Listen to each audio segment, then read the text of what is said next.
Hesu Kristo.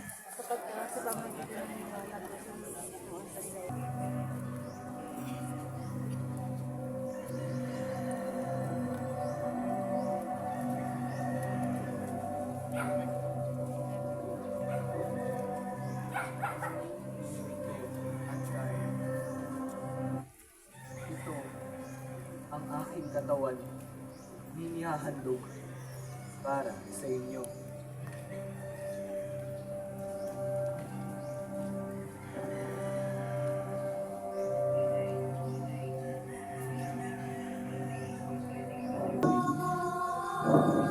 Judas, gawin mo na ang dapat mong gawin.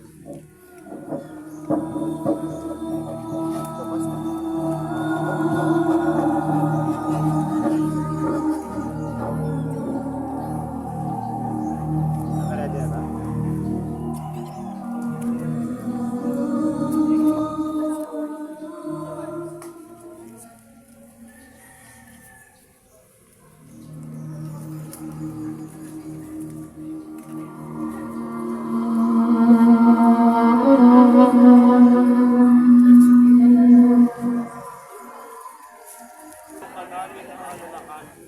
Ito ay ang iyong pangalanan. Ito kaganapan ang iyong pangalanan. Paggawa ng mga timanan at pagpapagaling.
Gaya ng kanyang kinagawian, umalis si Jesus at nagpunta sa bundok ng mga Olibo kasama ang mga alagad.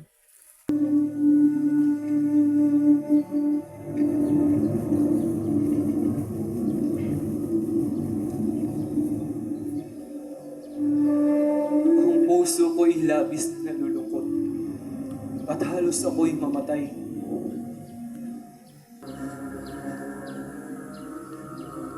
Ama,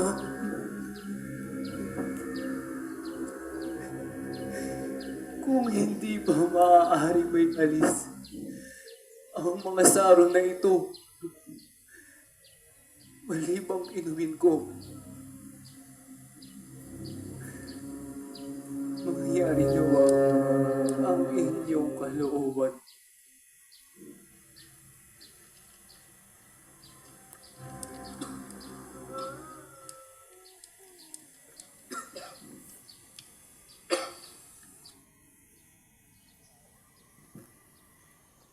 Pagkatapos manalangin, siya ay tumayo at lumapit sa kanyang mga alagad. Naratnan niyang natutulog ang mga ito dahil sa labis na kaantukan.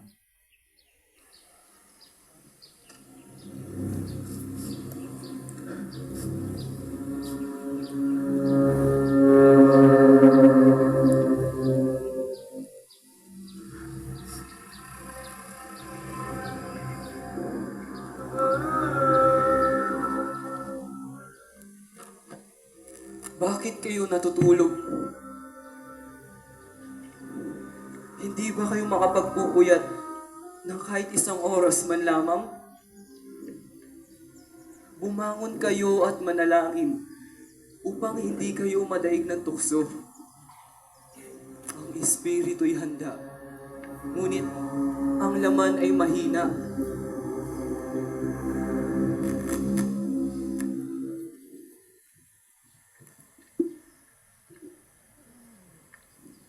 Nagsasalita pa si Jesus nang dumating si Judas na kabilang 12. May kasama siyang ilang pinuno ng templo at isang grupo ng kawal Romano.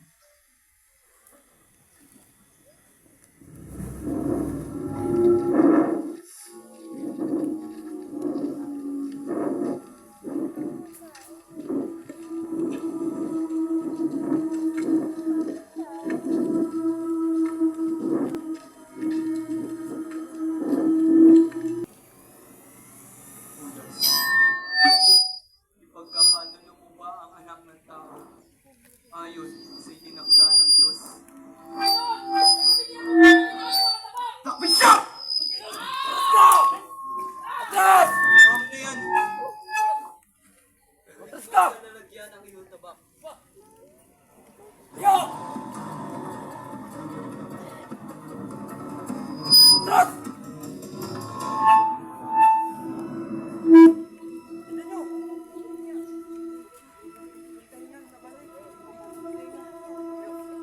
Go!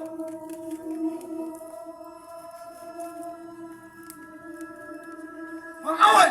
Tapos siya! Yo!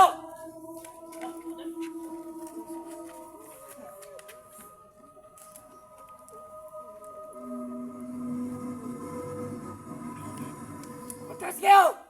May tulisan. At naparito kayong may mga tabak at mga pamalo. Araw-araw akong nagtuturo sa templo. At naroon din kayo. Ngunit hindi ninyo ako dinakit. Subalit ngayon, ay panahon na ninyo at ang kapangyarihan ng kadiliman. Ayan! Ano? Ano?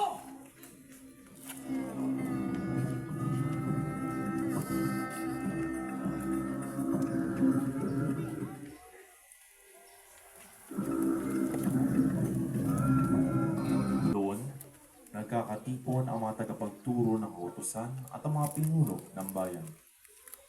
Ang mga punong pari at ang buong Sanhedrin ay naghahanap ng salaksi kay Jesus upang ito'y maipapatay.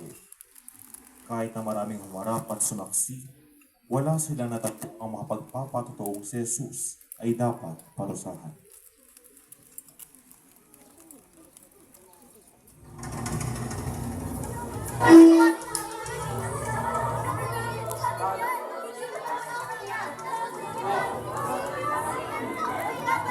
Ano ba tinatawag ng Mesiyas? Nagpapanggap na hari ng mga Hudyo.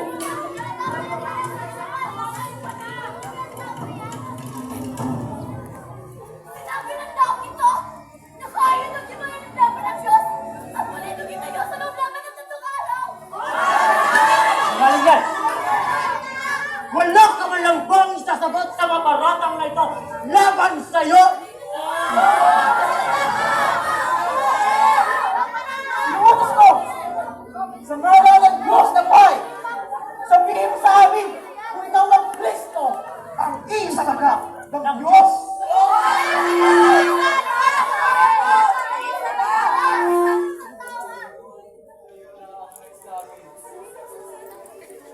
At sinisaksi pa sa inyo. Hindi na magtatagal at makikita ninyo ang anak ng tao na nakaupo sa kanan ng Diyos at dumarating ng nasa alapaap. Nilililag niya ang bayan na sinasabing siya ang Mesiyas, ang anak ng Diyos! Ah! Ah! Pinamastakan niya ang Diyos. Hindi na natin kailangan mahalap ang asas.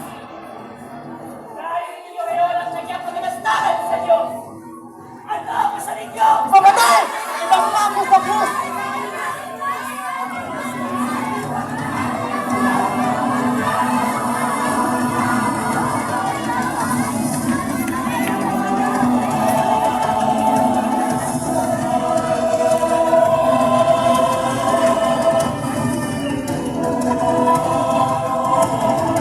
Ay, kailangan mo, Emperador! Tuwing pista ng Paskwa, kinawalian ng gobernador na magpalaya ng isang bilanggo bilang tanda ng pakikiisa sa kapistahan ng bayan. Ito ay isang tradisyong nagbibigay ng pag-asa para sa isang nakakulong. Sa panahon iyon, may isang kilalang bilangguan ang pangalan ay Barabas.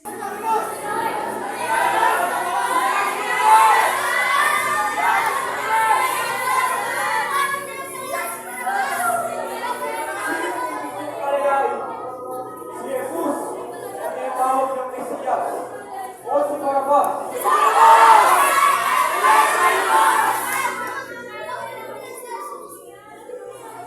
Wala akong pananaglisan sa dugo ng katawang niya. Siya ay pananagutan ninyo. Kayong bahala sa kanya. Pahalupit, mapako sa krus.